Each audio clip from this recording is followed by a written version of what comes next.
សម្រាប់ខ្ញុំដូចជាអត់មានការបកស្រាយអីច្រើនទេគ្រាន់តែដូចបងលោកជំទាវអ៊ីនសម័យក៏បានបញ្ជាក់ឲ្យអញ្ចឹងថា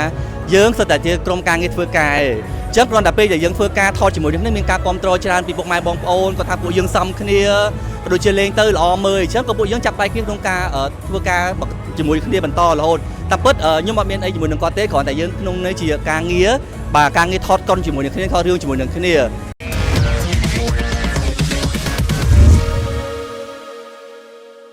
លោកអ្នកបានជ្រាបហើយថាមួយរយៈចុងក្រោយនេះគេសង្កេតឃើញថាកាយវិការផ្អែមល្ហែមរបស់តារាសម្ដែងប្រុសសង្ហាលោកប៉ាន់ភ័ក្រសុធិរិទ្ធនិងលោកជំទាវទ្រព្យស្ដុកអ៊ីនសៀវមីហាក់ដូចជាកាន់តែមានភាពផ្អែមល្ហែមស្អិតរមួតពីមួយថ្ងៃទៅមួយថ្ងៃដោយគេអាចមើលឃើញតាមរយៈការបង្ហាញនៅលើបណ្ដាញសង្គមរបស់អ្នកទាំងពីរតែអ្វីដែលធ្វើឲ្យមហាជន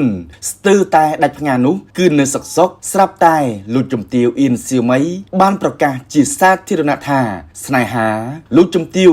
និងប៉ែនភ័ក្រសុធិរិទ្ធគ្រាន់តែជាការសម្ដែងតែប៉ុណ្ណោះគ្មានអ្វី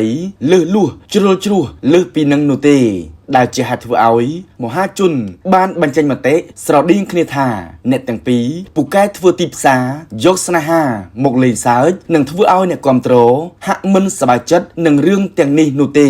តបទៅនឹងការលើកឡើងរបស់មហាជនក្នុងពេលនេះលោកប៉ាន់ភ័ក្រសុធិរិទ្ធបានបញ្ជាក់ច្បាស់ៗថាតាំងពីដើមមកលោកក៏មិនដែលនិយាយ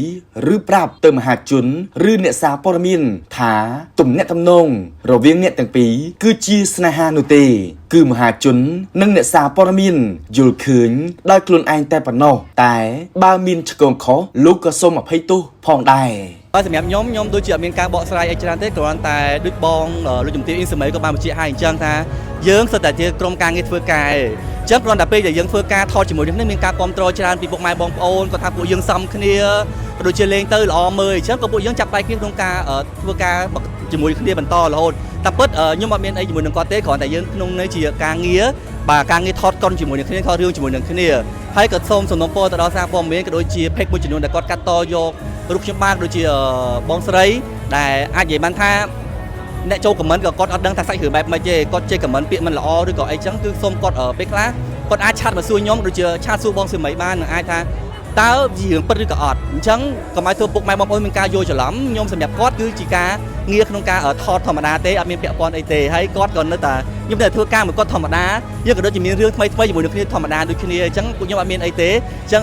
សូមសំណូមពរទៅដល់សារព័ត៌មានក៏ដូចជាពុកម៉ែបងប្អូនដែលគាត់មិនទាន់ដឹងច្បាស់ពីរឿងពួកយើងទាំងពីរនាក់សូមពួកគាត់ធ្វើការខមមិនដោយបាទពាក្យសម្ដីដែលល្អទីមកព្រោះពេលខ្លះខ្ញុំឃើញពាក្យខមមិនរៀងអាក្រក់ស្ដាប់ដែរអញ្ចឹងពួកយើងគឺអត់មានអីទេបញ្ជាក់ម្ដងទៀតគឺពួកខ្ញុំទាំងពីរនាក់គាត់តែជាមិត្តរួមអាជីពការងារដែលសារតែគាត់មាន product របស់គាត់អញ្ចឹងគាត់ចង់ promote ជាមួយនឹង product របស់គាត់អញ្ចឹងសូម្បីតាគាត់ក៏ចង់យកជាមួយខ្សែភាពយន្តដើម្បីដាក់ចូលក្នុង product គាត់ក្នុងខ្សែភាពយន្តដែរអញ្ចឹងអត់មានជាចោតជាបញ្ហាទេអញ្ចឹងអរគុណច្រើនមែនទែនសម្រាប់បងប្អូនដែលគាត់តែគ្រប់គ្រងខ្ញុំជាមួយនឹងលោកជំទាវដែលសារតែដាក់រឿងទៅគឺមានការគ្រប់គ្រងច្រើនមានការផ្ទុះពីពុកម៉ែបងប្អូនគាត់ពេញចិត្តគាត់ចូលចិត្តមើលរឿងពួកយើងអញ្ចឹងយើងក៏បន្តក្នុងការធ្វើបន្តទៀតអញ្ចឹងទៅបាទអរគុណច្រើនមែនទែន